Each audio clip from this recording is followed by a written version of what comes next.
Chemistry class 12th chemistry के 1 से 70 तक महत्वपूर्ण वीवीआई सब ऑब्जेक्टिव क्वेश्चन बताएंगे, यानी 70 वो ऑब्जेक्टिव क्वेश्चन बताएंगे जो कि आपकी एग्जाम के लिए काफ़ी ज़्यादा इंपॉर्टेंट है और सब्जेक्टिव बताएंगे। और आप लोग को 70 में से ना 35 का जवाब देना है। आप लोग 70 में से 35 का जवाब देकर दिखाइएगा और आप लोगों को कितना सही होता है, और वीडियो को शुरू से अंतिम तक देखिएगा। चलिए तो पहला क्वेश्चन को देखते हैं। निम्नलिखित में कौन धातु सामान्यतः मुक्त अवस्था में पाया जाता है? इसमें से जैसे कॉपर है, अल्युमिनियम है, ऑरम है और उसके बाद फेरम है, तो इसमें से कौन सा धातु है जो मुक्त अवस्था में पाया जाता है, यानी स्वतंत्र पाया जाता है? तो एयू ऑरम हो जाएगा, मतलब सोना है जो मुक्त अवस्था में पाया जाता है, और प्लेटिनम। तो इसका ऑप्शन नंबर ए राइट होगा। अगला क्वेश्चन है, निम्नलिखित में कौन कथन सत्य है? तो बताइए तो आप लोग दूसरा का, तो सभी अयस्क होते हैं ना जो खनिज है, सभी अयस्क खनिज है, ऑप्शन नंबर ए राइट होगा। अगला क्वेश्चन है, निम्नलिखित धातुओं में किसके निष्कर्षण में वैद्युत धातु क्रम का उपयोग होता है? आप लोग 3 का बताइए तो निम्नलिखित किसके में होता है? तो सोडियम में होता है वैद्युत धातु क्रम का उपयोग। अगला क्वेश्चन है, जिसमें 2 अलग-अलग धातु उपस्थित होते हैं वो अयस्क है, तो क्या है वह? तो कॉपर प्राइट होता है जिसमें ना 2 अलग-अलग धातु उपस्थित होते हैं। अगला क्वेश्चन है, 1s2 1s2 2s2 2p1 और 2p2py और 2p1z, तो मतलब 2 2 दूनी 4 और 3 कितना हो गया 7। और निम्नलिखित में किस तत्व का इलेक्ट्रॉन विन्यास है? तो नाइट्रोजन। और नाइट्रोजन का परमाणु संख्या कितना होता है? नाइट्रोजन का परमाणु संख्या 7 होता है। ऑप्शन नंबर इसका सी राइट होगा। अगला क्वेश्चन है, निम्नलिखित में नाइट्रोजन ऑक्साइड कहाँ से आने वाला गैस है? तो कौन है जो नाइट्रोजन ऑक्साइड कहाँ से आने वाला गैस है? तो nitride oxide, nitrides oxide, option number भी इसका बिल्कुल राइट होगा। अगला 7 नंबर क्वेश्चन है, निम्नलिखित में किसकी बंधन ऊर्जा सबसे अधिक होती है? तो किसकी होती है? तो सेलेनियम की होती है, ऑप्शन नंबर एसई, और इसमें सेलेनियम होता है, ऑप्शन नंबर सी राइट होगा। अगला क्वेश्चन है, निकिल, CO4 में निकिल की ऑक्सीकरण संख्या क्या होगा? तो निकिल की ऑक्सीकरण संख्या क्या होगा? निकिल को मान लेते हैं x, और प्लस में माइनस में CO को हम लोग क्या मानते हैं? 0, और गुने में क्या होगा? 0 0 की 4 हो जाएगा और बराबर में 0 हो जाएगा। तो यहाँ पर देखिए x और माइनस में क्या होगा? 0, और बराबर में यहाँ क्या होगा? 0, और 0 में से 0 जाएगा तो कितना हो जाएगा? 0 हो जाएगा। तो निकिल की ऑक्सीकरण संख्या क्या होगा? 0 होगा, ऑप्शन नंबर ए राइट होगा। अगला क्वेश्चन है, इसको आप लोग कमेंट करके बताइए, जलीय घोल में निम्नलिखित में किसका मोलर चालकत्व सबसे अधिक है? तो यह क्वेश्चन आप लोगों को होमवर्क है, आप लोग इसको कमेंट बॉक्स में जवाब दीजिएगा। अगला क्वेश्चन है, आप लोग इसका जवाब दीजिए, K3 FeCN6 का IPSC नाम क्या? तो इसको आप लोग पहले निकालिएगा, 1 गुने 3 और प्लस Fe को आप लोग x मान लीजिएगा, और Cn को क्या लिखते हैं? माइनस में 1 और गुने में 6, तो इसको आप बराबर में 0 होता है। तो यहाँ पर देखिए 3 और प्लस में क्या होगा? x, और प्लस में क्या होगा? माइनस में 6 होगा, बराबर में क्या होगा? 0, और यहाँ x का मान कितना आ जाएगा? x के मान 3 आ जाएगा। तो आप लोग खोजिए 3 इसमें से किस में है? तो 3 है जो पोटेशियम हेक्सा, डी नंबर में 3 है। तो यहाँ पर देखिए पोटेशियम हेक्सा साइनोफेरेट होगा, ऑप्शन नंबर डी इसका राइट हो जाएगा। अगला क्वेश्चन है, विटामिन B12 में उपस्थित होता है, विटामिन B12 में क्या उपस्थित रहता है? तो कोबाल्ट उपस्थित रहता है, ऑप्शन नंबर 11 का ए राइट होगा। अगला क्वेश्चन है, NiC2O4 में Ca4 निकिल की समन्वय संख्या, तो इसको आप लोग बताइए, तो इसका ऑप्शन नंबर 4 हो जाएगा। अगला क्वेश्चन है, CH3CH और CH3CH2CH2Cl का IPSC नाम क्या? तो इसका होगा 1 chloro 3 methyl butane, option number C right होगा। अगला क्वेश्चन है, अगला है 14 number question, C2H5Br plus NaOH C2H5OH plus NaBr निम्नलिखित में किस प्रकार की अभिक्रिया है? तो यहाँ पर देखिए, यहाँ पर अभिक्रिया हो रहा है, तो यहाँ NaBH Na और प्लस में यहाँ पर Br, मतलब यहाँ से यहाँ ये हटा रहा है इसको, इसके जगह पर से इसको हटा कर, और यहाँ पर देखिए NaBr बना, और इसके बाद C2H5, तो यह नाभिकीय स्नेही अभिक्रिया विस्थापन अभिक्रिया हो जाएगा। अगला क्वेश्चन है, निम्नलिखित में आर्थोफॉस्फोरिक अम्ल का अणुसूत्र होता है? तो आर्थोफॉस्फोरिक अणुसूत्र होता है H3PO3, option number A right हो जाएगा, ऑप्शन नंबर ए राइट होगा। अगला है 16 नंबर क्वेश्चन, XE और FO4 की संरचना क्या होती है? तो इसका होता है वर्ग समतलीय। 16 का ऑप्शन नंबर सी बिल्कुल राइट होगा, आप लोग इसको याद कर लीजिएगा। अगला है 17 नंबर क्वेश्चन, निम्नलिखित में कौन हाइड्रोजन धनात्मक ऑक्सीकरण प्रदर्शित करता है? तो इसमें से कौन सा हाइड्रोजन है जो धनात्मक प्रदर्शित करेगा? तो आयोडीन है जो धनात्मक प्रदर्शित करेगा। 17 का ऑप्शन नंबर इसका ए बिल्कुल राइट होगा। और आप लोग क्वेश्चन बैंक के क्वेश्चन आप लोग याद कर लीजिएगा, आपके एग्जाम में क्वेश्चन बैंक से लड़ेगा। तो आप लोग क्वेश्चन बैंक है ना, आप लोग क्वेश्चन बैंक 2009 से लेके, और आप लोग 2009 से लेके कितना 2025 तक की आप लोग याद कर लीजिएगा, कम से कम 24 तक तो आप लोग याद कर ही लीजिएगा। आप लोग क्वेश्चन बैंक के ना 2000 क्वेश्चन 2009 से लेके और 2024 तक के जितना भी क्वेश्चन ऑब्जेक्टिव पूछा गया है उसको आप लोग याद कर लीजिएगा, ना तो हम आप लोग को वीडियो लाएंगे और उसमें आप लोग को कवर करवा देंगे, तो आप लोग को एग्जाम में उसी में से आएगा और आप लोग कंसेप्ट को जरूर समझिएगा। अगला 18 नंबर क्वेश्चन है, निम्नलिखित में किसका बंधन कण सबसे छोटा, बंधन कौन सबसे छोटा किसका होता है, तो H2O का बंधन कौन सबसे छोटा होता है, ऑप्शन नंबर इसका ए राइट हो जाएगा। H2O को हम लोग हाइड्रोजन कहते हैं। अगला क्वेश्चन है, निम्नलिखित में किसमें अयुग्मित इलेक्ट्रॉन की संख्या सबसे अधिकतम है, तो किसमें अयुग्मित इलेक्ट्रॉन की संख्या सबसे अधिकतम है, या मैग्नीशियम में, टाइटेनियम में, वेनेडियम या फेरेडियम में, तो हो जाएगा इसका Fe3+, option number D right होगा। अगला क्वेश्चन है, क्रोमियम की अधिकतम ऑक्सीकरण संख्या कितना होता है, क्रोमियम की अधिकतम ऑक्सीकरण संख्या क्रोमियम की होता है 2 होता है।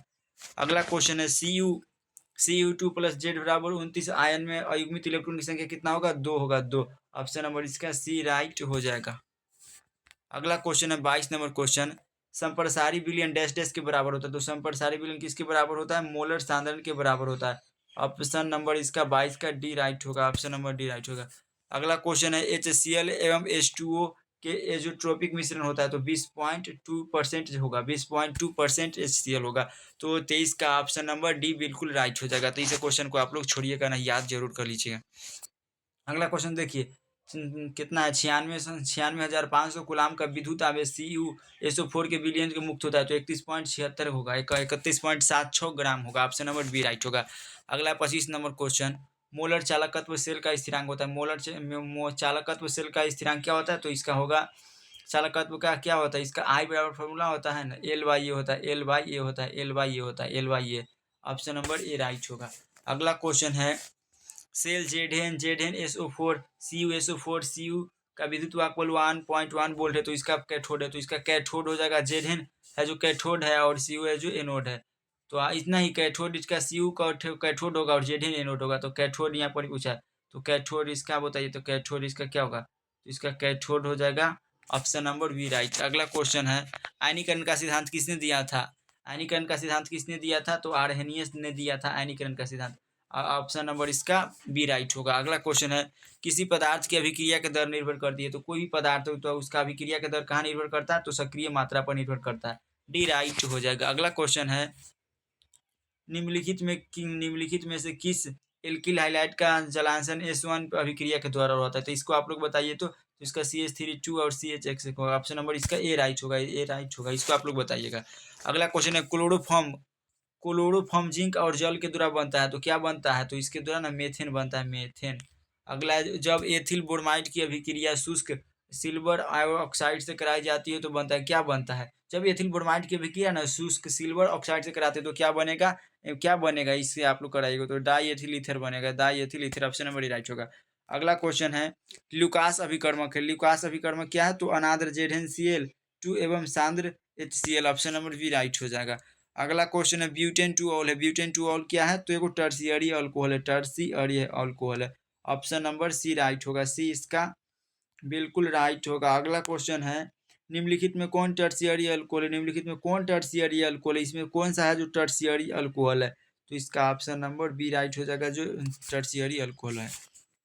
अगला क्वेश्चन है, CH3CH और CH3 और CH2OH का IUPAC नाम क्या है, तो यहाँ पर देखिए, यहाँ पर 2 पर है तो 2 मेथिल और 1 प्रोपेनॉल हो जाएगा, ऑप्शन नंबर ए राइट होगा। अगला क्वेश्चन को समझते हैं, देखिए अगला क्वेश्चन है, एसिटिक अम्ल निम्नलिखित में किसके एसिटाइल क्लोराइड से नहीं बनता है, तो किसके नहीं बनता है, तो आप लोग बताइए। यहाँ पर क्वेश्चन को पहले 36 नंबर क्वेश्चन को समझिए, एसिटिक अम्ल निम्नलिखित में किसके साथ एसिटाइल क्लोराइड नहीं बनाता, तो किसके साथ नहीं बनाता है, तो सबको साथ बनाएगा लेकिन SOCl12 के साथ नहीं बनाएगा, ऑप्शन नंबर ए होगा। अगला क्वेश्चन है, एमीटामाइड होता है, एमीटामाइड क्या होता है, तो ये क्या होता है, एमीटामाइड वो उभयधर्मी होता है, सी राइट होगा। अगला इसको आप लोग बताइएगा कमेंट करके, इसको आप लोग कमेंट करके बताइए, तो CH3 और NH2 है, तो ये क्या है, वो प्राइमरी सेकेंडरी या टर्शियरी, ये कौन सा है, तो प्राइमरी एमीन होगा, प्राइमरी एमीन, ऑप्शन नंबर इसका ए राइट होगा, इसका ऑप्शन नंबर ए राइट होगा। अगला क्वेश्चन है, मेथिल एमीन को क्लोरोफॉर्म और अल्कोहलीय OH के साथ गर्म करने पर क्या बनता है, तो इसका मतलब CH3 और OH बनता है, क्लोरोफॉर्म बनता है। निम्नलिखित में सर्वाधिक क्षारीय कौन है, तो इसमें सबसे ज्यादा क्षारीय कौन है, इसको आप लोग कमेंट में जवाब दीजिए। तो अगला क्वेश्चन है, प्रोटीन की हेलिकल संरचना निम्नलिखित में किसके द्वारा होती है, तो किसके द्वारा होती है, तो यहाँ वो आयनिक बंधन या ससुनिक बंधन वान डबल बॉन्ड बल से हाइड्रोजन बंधन के द्वारा ससुनिक बंधन के द्वारा होता है। अगला क्वेश्चन है, रुक जाए आप लोग 1 मिनट। 41 का जवाब दीजिए। तो प्रोटीन की हेलिकल संरचना निम्नलिखित में किसके द्वारा होता है? तो इसका सहसंयोजक बंध के द्वारा होता है। अगला क्वेश्चन है, निम्नलिखित में कीटोहेक्सोज है। कीटोहेक्सोज क्या है? तो ये फ्रुक्टोस हो जाएगा, fructose. Option number B right हो जाएगा। अगला क्वेश्चन, निम्नलिखित में कौन प्रथम कोटि की अभिक्रिया नहीं है? तो इसमें कौन है जो प्रथम कोटि की अभिक्रिया नहीं है? तो आप लोग बताइए तो इसमें कमेंट करके। इसमें से प्रथम कोटि की अभिक्रिया कौन नहीं है? तो इसको आप लोग को होमवर्क में है, इसको भी आप लोग कमेंट करके जवाब दीजिएगा। अगला क्वेश्चन है, किसी द्वितीय कोटि की अभिक्रिया के लिए वेग स्थिरांक होती है। तो आप लोग वेग स्थिरांक वाला फॉर्मूला याद कर लीजिएगा, मोल इनवर्स, लीटर इनवर्स और सेकेंड इनवर्स भी राइट होगा। अगला क्वेश्चन है, किसी अभिक्रिया का वेग समीकरण dx अपॉन dt बराबर k1 हाफ और बी बराबर हाफ है 1/2 है। तो अभिक्रिया कोटि होगा, तो इसको आप लोग से बनाने के लिए सीख जाइए 1+2 और बटा में 1+2। इसका एलसीएम निकालिएगा तो 2 होगा और एक जोड़िएगा तो कितना होगा? 2, 2 से 2 कटा दीजिएगा तो एक आंसर आ जाएगा। ऑप्शन नंबर इसका डी राइट होगा, तो इसको आप लोग जरूर याद कर लीजिएगा। अगला है क्वेश्चन, फ्रेंडली के अधिशोषण समताप के अनुसार क्या होता है? तो इसका होता है k/x/m/में वह p/n और बटा में n होता है। ऑप्शन नंबर ए राइट होगा। अगला क्वेश्चन है, दूध है। दूध क्या है? तो दूध है जल में प्रक्षेपित वसा है। ऑप्शन नंबर ए राइट हो जाएगा। अगला क्वेश्चन है, निम्नलिखित में कौन लाइफोइक क्लोराइड है? तो कौन है? कोहरा हो जाएगा। कोहरा मतलब जो कुहासा नहीं होता, कुहासा होता है, वही हो जाएगा। अगला क्वेश्चन है, हेबर विधि द्वारा अमोनिया के उत्पादन में निम्नलिखित में किस उत्प्रेरक का प्रयोग करते थे? Al2O3 का प्रयोग करते हैं। नहीं, सॉरी, इसका ऑप्शन नंबर हो जाएगा Fe+MO। Option number B. Haber विधि द्वारा अमोनिया के उत्पादन में निम्नलिखित में किस उत्प्रेरक का प्रयोग करते हैं? तो Fe+MO हो जाएगा। अगला क्वेश्चन है, विटामिन जो खून को स्कंदित करने में भूमिका निभाता है उसको हम लोग क्या बोलते हैं? तो उसको हम लोग बोलते हैं विटामिन ई। राइट होगा। अगला क्वेश्चन है, क्लोरोएमिन टी है, तो ये क्या है? तो ये एनाल्जेसिक है, एंटीपायरेटिक है, एंटीसेप्टिक है, डिसइंफेक्ट है, तो ये एनाल्जेसिक हो जाएगा। अगला क्वेश्चन है, हाइड्राजीन एक दवा जिसका उपयोग निम्नलिखित में किसके इलाज में होता है? तो ट्यूबरकुलोसिस के होगा। अगला क्वेश्चन है, निम्नलिखित में कौन एगो एल्काइल है? तो निकोटीन हो जाएगा, कोकेन हो जाएगा और एट्रोफिन, तो इसका डी राइट हो जाएगा। अगला क्वेश्चन है, निम्नलिखित में कौन प्राकृतिक रबड़ है? इसमें से कौन है जो प्राकृतिक रबड़ है? तो आइसोप्रीन हो जाएगा प्राकृतिक रबड़। अगला क्वेश्चन है, एक कच्चा पदार्थ जो नायलॉन बनाने में प्रयुक्त होता है उसको हम लोग क्या बोलते हैं? उसको हम लोग एपिटिक अम्ल कहते हैं। अगला क्वेश्चन है, 56 नंबर क्वेश्चन है, F2C बराबर में CF2 निम्नलिखित में किसका मोनोमर है? तो यह हो जाएगा टेफ्लॉन का। अगला क्वेश्चन है, हीरा निम्नलिखित में किस प्रकार का अयस्क है? तो हीरा हो जाएगा सहसंयोजक अयस्क। ऑप्शन नंबर वी राइट होगा। अगला क्वेश्चन है, NaCl की संरचना होती है। NaCl की संरचना क्या होती है? तो फलक केंद्रित होती है। बी राइट होगा। निम्नलिखित में कौन रवाहीन है? रवाहीन मतलब अक्रिस्टल कौन हो जाएगा? तो कांच हो जाएगा। D right. अगला क्वेश्चन है, अष्टक फल की रिक्ति कितने गोलों से घिरी होती है? तो 8 गोला से घिरा रहता है। अगला क्वेश्चन, किसी बिलियन के साधन को व्यक्त करने का कौन सा तरीका तापक्रम पर निर्भर नहीं करता है? तो कौन है जो तापक्रम पर निर्भर नहीं करता है? मूललता हो जाएगा। Option number D right. अगला क्वेश्चन है, निम्नलिखित में कौन राउल्ट के नियम से धनात्मक विचलन को प्रदर्शित करता है? तो इसमें से कौन हो जाएगा? तो ऑप्शन नंबर ए राइट हो जाएगा, C6H6 और तथा C6H5 और CH3। Option number. अगला क्वेश्चन है, निम्नलिखित किसी बिलियन के परासरणी दाब को निम्नलिखित में किस समीकरण के द्वारा व्यक्त किया जाता है? तो इसका हो जाएगा option number C B right. Pi बराबर इसका फॉर्मूला होता है CRT। पाई बराबर CRT होता है। तो इसको गुना करिएगा, इसके नीचे कुछ नहीं एक है तो इसको गुना करिएगा। यहाँ पर क्या होगा? पाई बराबर फॉर्मूला क्या होगा? पाई बराबर होगा CRT। पाई बराबर क्या होगा? CRT होगा। तो इसका ऑप्शन नंबर बी राइट होगा। अगला क्वेश्चन है, निम्नलिखित में किसकी अभिक्रिया एल्काइल से कराने पर निम्नलिखित में किसकी अभिक्रिया एल्किल हैलाइड से कराने पर वो ईथर बनता है? तो किसकी अभिक्रिया कराएंगे? तो शुष्क या आर्द्र AgO2 को। अगला क्वेश्चन है, CH3 CH और OH और CH2 का IPC नाम क्या? 2 हाइड्रो क्यूबिटिनॉल। ऑप्शन नंबर ए राइट होगा। अगला क्वेश्चन है, फॉर्मेलिन एक व्यापारिक है, तो किसका हो जाएगा? 40% मेथनॉल के जलीय घोल का। अगला है क्वेश्चन, एक एल्डिहाइड के ऑक्सीकरण से प्राप्त होता है तो कोई ईथर प्राप्त होगा। अगला क्वेश्चन है, क्लोरोएटेन बनाता है जब क्लोरोफॉर्म की अभिक्रिया होती है, किससे होती है? ये भी क्वेश्चन आप लोग जवाब दीजिएगा। अगला है, संतृप्त मोनोकार्बोक्सिलिक अम्लों का सामान्य सूत्र है, तो इसका ऑप्शन नंबर आप लोग बताइए। ऑप्शन नंबर ए हो जाएगा CnH2n और प्लस में 2 और होगा। अगला क्वेश्चन है, फॉर्मिक अम्ल एवं फॉर्मेल्डिहाइड को निम्नलिखित में किसके द्वारा विभेद किया जाता है? तो फेलिंग घोल के द्वारा। तो आप लोग को 70 क्वेश्चन कंप्लीट हो गया। और आप लोग को जो क्वेश्चन हम आप लोग को बोले उसको आप लोग कमेंट बॉक्स में जवाब दीजिएगा और वीडियो को लाइक कर दीजिए और चैनल को सब्सक्राइब करके। और आप लोग बताइए 70 में से आप लोग को कितना सही हुआ। और आप लोग को इसी प्रकार आप लोग को कितना मात्र 300 आप लोग को केमिस्ट्री का क्लास ला देंगे 300, और इसी में से आपके एग्जाम में आएगा। तो इसको आप लोग जरूर अटेम्प्ट करिएगा। और आप लोग को हिंदी का वीडियो नहीं देखी ना, तो हिंदी का आप लोग को हम 700 VVI ऑब्जेक्टिव का करवा दिए हैं मात्र 1 घंटा में। 1 घंटा में आप लोगों को करवा दिया पूरा। यूट्यूब पर 1 घंटा में 700 ऑब्जेक्टिव का कोई कंप्लीट नहीं करवाता है, तो आप लोग को हम करवा दिए। तो उसको आप लोग जरूर देखिएगा। और इंग्लिश का हम 200 को करवा दिए हैं, और पूरा बुक का निचोड़ है उसका करवा दिए, और सब्जेक्टिव ऑब्जेक्टिव सब करवा दिए। तो आपकी एग्जाम में कोई दिक्कत ना होगा, और उसी से आएगा। तो आप लोग को अब सब्जेक्टिव दे रहे हैं, तो आप लोग इसको कर लीजिएगा। रोजेमंड अभिक्रिया क्या है, अपकरण क्या है, इसको कर लीजिएगा। पॉलीपेप्टाइड बंधन किस प्रकार का होता है, इसको कर लीजिएगा। और उसके बाद क्लोरीन फ्लोरीन ये सब क्या है, इसको बढ़ते क्रम लिखा है। क्रिप्टॉन का इलेक्ट्रॉनिक विन्यास और जेनॉन का इलेक्ट्रॉनिक विन्यास, इसको कर लीजिए। डीएनए फिंगर प्रिंटिंग की उपयोगिता का वर्णन करें। निम्नलिखित के उदाहरण दें, संश्लेषित बहुलक और संघनन बहुलक।